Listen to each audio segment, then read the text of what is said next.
Hello, and welcome to Red Rock Relationships, a podcast about communication. Let's unpack the relationships that we encounter in our daily lives and learn about what makes them tick. And now your host for Red Rock Relationships, Dr. James B. Stein.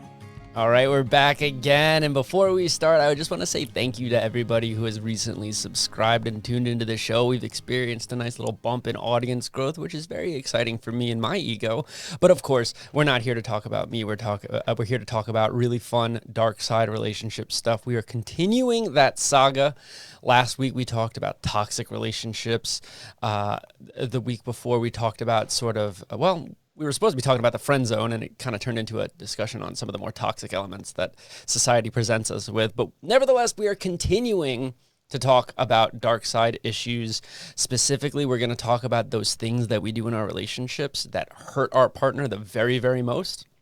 And in order to do that, I am joined by Dr. Samantha Shabib. It's so great to have you here.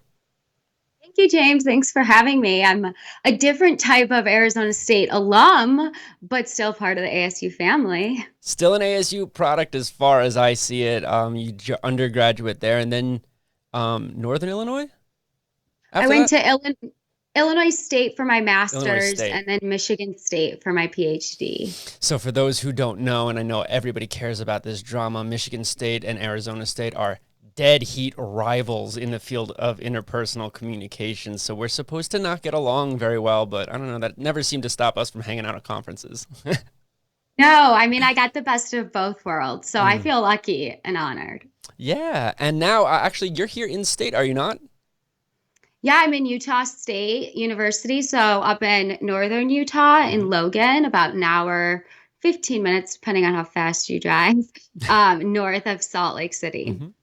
Well, that's very, very cool. And, before we get started, today we're going to be talking about relational transgressions. And so we're going to have to just define what that is. But before we do that, I'm hoping that you can finish kind of just giving up your bio. We know where you came from and where you're at now, but can you talk a little bit about what got you into the study of interpersonal communication and how your career has progressed up until this point?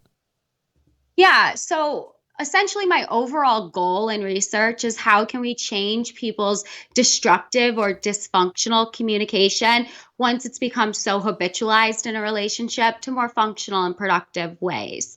One of the reasons I study this is because I look at relationships with a dark side perspective. A lot of it stems from my childhood, just like a lot of other researchers would say. But I'd see parents engage in very dysfunctional conflict tactics and would think to myself, we all know this is bad, but what can we do to communicate it in a different way? So it's more of that pragmatic element that I'm really interested in. But I find the need to study these dark phenomenons essentially a lot like conflict because it's inevitable. And the consequences it experiences on our personal health and our relational health can be detrimental. And so the purpose of my research is really to not merely reveal, dark phenomenons, but rather embrace and promote the need to integrate both dark and bright aspects of a relationship in order to reveal a more nuanced understanding of human relating. Like the dark side of the moon, the dark side of the relationships can co-occur at the same time as the light. Very nice. And two things I'll say about that. Thing number one, Dark Phenomenon is a great band name. I think someone should take that. And then the second thing that I'll say is that much like you, I study, some of the more dark side elements of interpersonal communication. And it's really good to hear about it in a more, like you said, a more pragmatic way, in a more practical way. I'm wondering if we can unpack that just a little bit more, because we've talked about that word on this show before, Darkseid. And oh, by the way, if you're looking for a more broad overview of conflict, check out season 1, I think episode 7. We had soon-to-be Dr. Rob Matheny on here to talk about intractable conflicts. So if you want that summary, watch that episode. But for now, we're going to talk a little bit more about that Darkseid stuff. So I'm wondering, can we kind of unpack that term? What does it mean to study Darkseid? Okay, now this is a really important question because I get this a lot. When I was doing my master's advisor is Dr. William Kupak. Dr. William Kupak and Brian Spitzberg are the founders of the dark side of interpersonal relationships. And the dark side is not just about dark things that happen in your relationship. It's trying to find where the bright part also comes to play. So how can something seemingly so dark like a transgression also have something so positive attached to it? Or how can conflict be, a positive experience that we have with our romantic partners? So it's not just about dark things. It's integrating the dark with the light and vice versa. I'm looking into some stuff right now with support and seeing how like too much support can have these dark relational aspects, which you would normally just think about in a positive way. Right, very good. And also, Dr. Coulter Ray talked about just that very concept earlier this season. And for the record, if you're listening to this and you take comm classes and you've taken my conflict class, you are very well familiar with Bill Kupak and Brian Spitzberg because they wrote your book. So, with that said, now that we have a good understanding of what we mean by that, let's talk about relational transgressions. It's a very academic textbook term. Can we talk about what a transgression is and why it's meaningful in relationships? Yeah. So a relational transgression in the most simplistic way, Sandra Metz in the early 1990s defined this as violations of expectations that are either like implicit or explicit relational rules. So classic examples, sexual infidelity, wanting to date another person while you're already in a relationship, deceiving others about something. So they're the violations of these rules that we explicitly or implicitly have in our romantic relationships. That's a great definition. And if I could just add a caveat to it, one of the big things that I don't know if we'll have time to get to because, and you're going to see this is something we could talk about forever, intentionality. When we think about a transgression, it's often very hurtful because we feel like our partner meant to hurt us. Whereas, for example, if our partner, forgot our birthday, like that stinks. And that's hurtful, but we know they didn't mean to. Like when our partners sleep, like if we're in a relationship and one of us sleeps with another person, like that is a choice that the other person made and they had time to think about it and they were doing the act. And that is a particularly hurtful transgression in big part because of the intentionality behind it. Yeah. I mean, I think something too, it's that paradox of close relationships and hurtful messages, like Dr. Laura Guerrero would say, with those who we have the closest relationships with, have ways to hurt us in ways that others can't. And so that feeling of being devalued really results when you are transgressed upon. Yeah, devaluing, that's huge. I mean, that's super big in the literature, especially in the recent transgression literature, and maybe we'll have some time to talk about that. But for our listeners at home, you can consider it as, a very intentional act that's exceptionally hurtful. So we've all experienced these. Can we talk a little bit about some of the types of transgressions? So let's start with maybe some of the more common transgressions. What do we typically see in terms of like if two people are in a relationship and somebody commits a transgression, what are we most likely to be talking about? Most likely, we're talking about sexual infidelity. I think the current research would say that, that's a transgression of a pretty explicit relational rule in a relationship, right? That you're going to remain committed and exclusive and monogamous with one another. So when you step out of those bounds and you engage in sexual intercourse or any type of sexual activity with another person, that's violating that. And that communicates a lot to the person who's transgressed upon if they find out. Okay, so infidelity is the big one. Are there any others that we could kind of like poke our head out and look at, or is it really just focusing a lot on that? No, I mean, deception is a huge one. And also, I mean, you've got to think about the variety of different ways we deceive and lie. So intentionality comes about there too. Also, big lies come about there too. And I would say that conflict is probably one of the biggest relational transgressions. Because it's a violation of some implicit or explicit relational rule that leads to having conflict about whatever the issue might be. Yeah, and I think that there's also sort of a bit of a stigma there. Like you feel like you're not supposed to get into conflict with your partner all that often. And I'm sure when you and I teach that sort of thing, we do our best to stamp that false flag out. But a lot of people still think that. A lot of people feel like if they're fighting in their relationships, if they're arguing in their relationships, that it is bad. And in reality, it's more about the transgression at hand, the issue, the source, and the tactics yeah. used to resolve it. Yeah, not only that, we know based off research, it's not the mere frequency in which you argue that predicts the demise of your relationship. It is actually how you argue that predicts the demise. And there's so many positive things that come out of conflict. If we didn't have conflict, how would we be able to stop problematic behavior or tell somebody something that we don't like? It allows for growth. It allows for change, problem diagnosis. Also, being in conflict means you're interdependent. It means you care about somebody. Why would you engage in conflict with somebody just at the grocery store unless you're trying to get that last stack of toilet paper? Well, I was about to say, a lot of people do. The mass conflict is big at the grocery store these days, at least according to TikTok. Right. But yeah, I really try to stop that stereotype around conflict because it's inevitable. We are going to have conflict, and that's okay. But it's all about how you communicate during conflict that's really important for the success of your relationship. Yeah, so last season when we talked with Rob Matheny, we discussed kind of like the 3 basic levels of conflict. For those who forget, level 1 is sort of super behavior focused. I wish you would take out the trash more. Number 2 is relationship focused. I don't know. I wish you'd be more available to me. And number 3 is personality focused. Why are you such a slob? Right? We want to avoid level 3, right? Because that's when it gets personal. So, and I think you know where I'm going with this. Can you tell me a little bit why these episodes of conflict are so harmful or so detrimental to the relationship in question, and what are the, I guess we'll call them the red flags, although I think you'll probably relabel them in a moment here. What are these red flags that really, really threaten our relationships? Okay, so when we experience conflict, psychologists believe that we go through one of 2 different types of an emotional system. You either got that hot system, which is located in the amygdala part of your brain, or the cool system, which is located in the prefrontal cortex. And that hot system triggers during conflict, right? We feel this threat or, this need, right, to resolve this issue or something's endangering us. And when this happens, we communicate more in destructive ways. So one of the first thing we do is we need to cool our emotions down so that we can rationally talk about conflict. But typically doesn't happen because it's in the heat of the moment. So there are 4 things to look out for, essentially, in a relationship during conflict.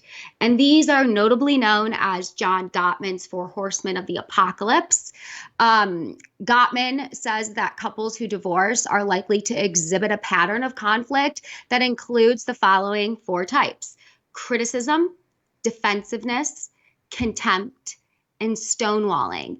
And actually, most interestingly, within the first 3 minutes of interaction, the presence of these forms of negative and destructive communication can predict divorce with an accuracy rate of over 90%. Wow. Okay, so let's take just a little bit of time to break those down. The first one's criticism, and specifically it's criticism over complaint. So yes, Dr. Gottman's super clear. Like, you can complain about your relationship, and you can complain about your relationship to your partner, but when you start criticizing them, that's when we escalate to that level 3 conflict where we are attacking their personality. So exactly. Criticism is a real nasty one. Can you break down defensiveness for me a little bit? Yeah, so defensiveness is usually a response to criticism, right? People become defensive because they feel a need to protect themselves or to ward off like personal attacks. Defensiveness involves defending oneself by communicating, it's not me, it's you. And one of the most studied defensive behaviors is mind reading. And mind reading occurs when people assume that they know their partner's feelings, their motives, or their behaviors, or what they're going to say or do in a situation. And they often include words such as you always and you never. These are the worst things to do. Never mind read your partner. And the antidote to defensiveness is to fight the impulse, right? To defend yourself and accept at least some partial responsibility for the issue at hand. I think that's well said, and I think compromise plays a big role in that, sort of like an olive branch. I'll accept some responsibility.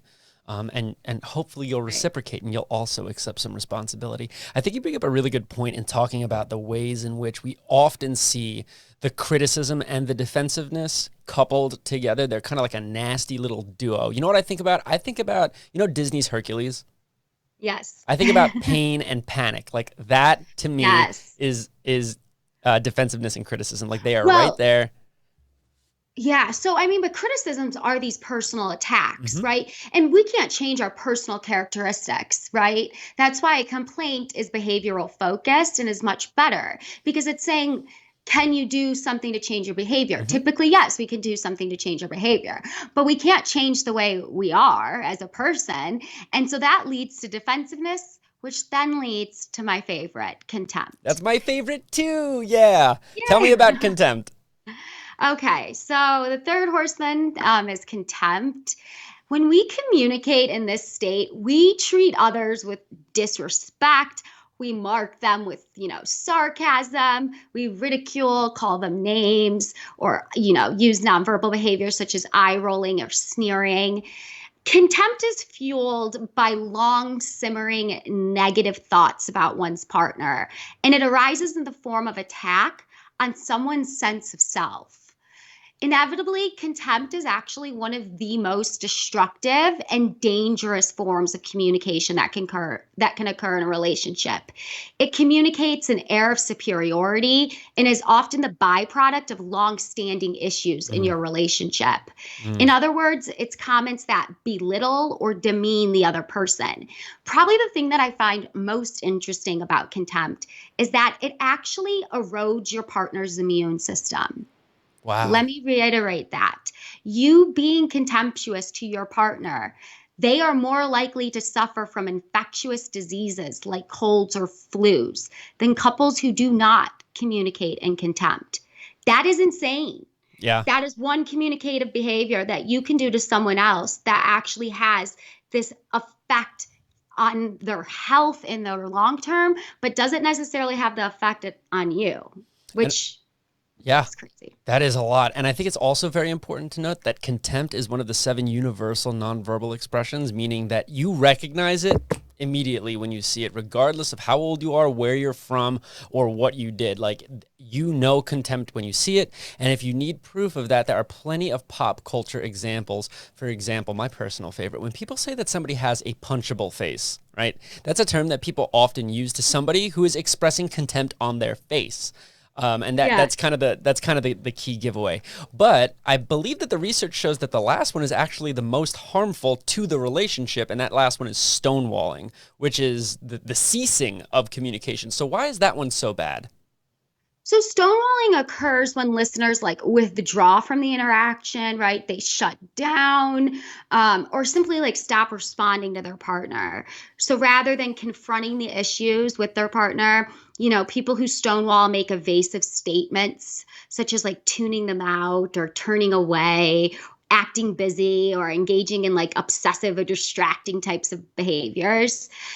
I think the reason why stonewalling is so bad is that it takes time from the negativity of the first 3 horsemen to become overwhelming, that stonewalling is actually seen as this understandable out to the relationship problems. But when you start to stonewall, it becomes such a bad habit and you engage very frequently in it. And as we know, habitual avoidance is not going to be successful for resolving anything in your relationship. Yeah. And I think you nailed it. When you see stonewalling, it almost is never alone. It's usually there with the other 3 horsemen as well. That one's kind of like the big signaling that this relationship might not be going great. And so it's not that they don't occur in a chronological order, but I think you would be most likely to see criticism and defensiveness first, followed by contempt and then stonewalling. Yeah, and I also want to emphasize too that, there's a difference between stonewall and avoidance. Though we know that avoidance is not always the best case scenario in conflict, sometimes it's very beneficial. Imagine being in an abusive relationship or you're engaging in conflict with someone who's aggressive. definitely, avoid until they've calmed down. They're at a much more rational state of mind. So there is a difference between the two. And actually, the antidote to stonewalling is taking a little bit of a break. Actually, specifically 20 minutes of a break, letting your partner know, hey, we need to cool down for 20 minutes. Go watch your favorite show, read a book, take a walk, whatever it is, to get back to those cool emotions. So that hot emotion that's not making us think rationally isn't coming to play when we're talking about these problems. Yeah, I wish we had time to talk about action tendencies and emotions, but we don't, because we've only got about 5 minutes left. So in that 5 minutes, I kind of want to talk about that light side, dark side thing that you were bringing up early on. Yes, transgressions and these 4 horsemen are extremely threatening to a relationship. But my question to you is, one, is there coming back from it? Can you repair a relationship in which contempt or stonewalling is present? And 2, what are specific behaviors or things that we can do to help fix the relationship once a transgression has occurred? Okay, so in terms of the communication behaviors for conflict, like contempt and stonewalling, it's really important to acknowledge that they're going on. A lot of times, what we see, we believe, but we don't really actually remember that what we see is our perception of what's going on. And so we need to take a step back, right, and realize how much our communication actually affects us physiologically and affects the relational health. How you say something is often more important than what is being said. And so you can rephrase things in a way where you can get more reaction from your partner in changing a behavior or doing something differently if it's communicated in a way that's more constructive and calmer in demeanor. So yes, we can do it. It's just very hard when we have been in relationships for so long that this is just how we fight. In terms of transgressions, coming back from transgressions, yes, they can happen. And relationships can often even recover better than they were before the transgression. It takes a lot of work in relationships in general, and it definitely takes more work when an infidelity or transgression has taken place. However, that being said, the key is forgiveness.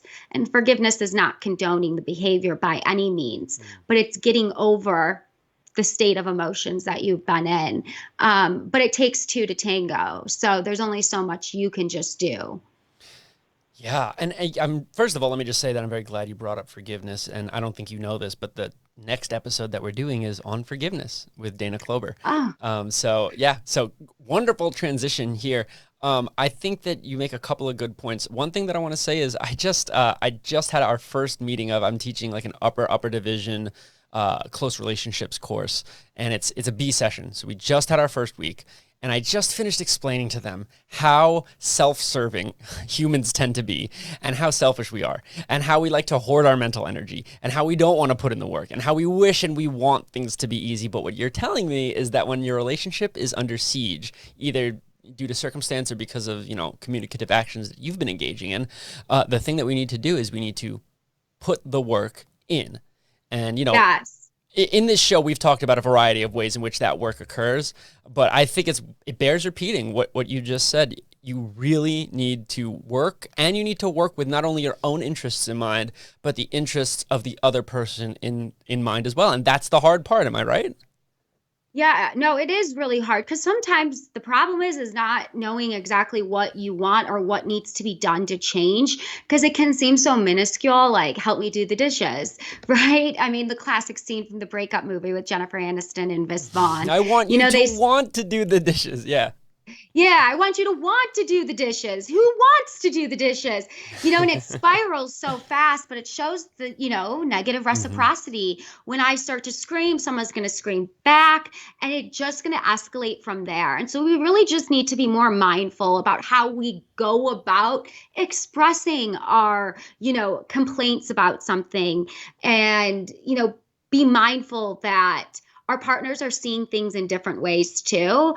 And so we need to keep that in mind and not bringing up old arguments just for the sake of it in a new one, or gunny sacking and storing up all of your old grievances and then lashing out all at once.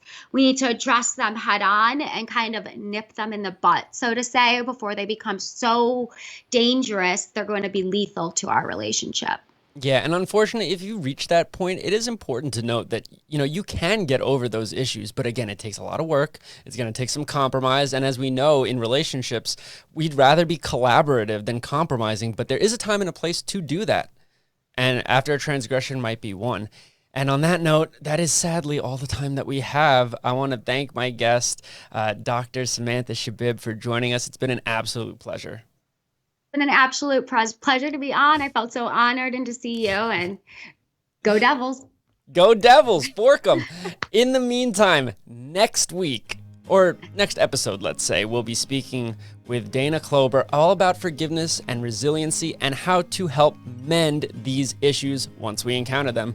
But until then, have a great spring break, DSU.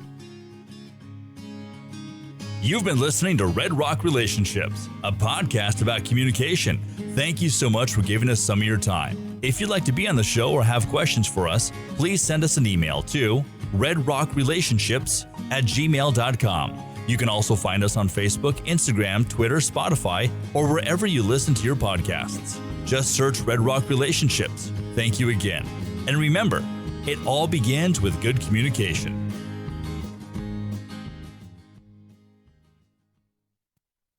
This has been a production from a podcast studio.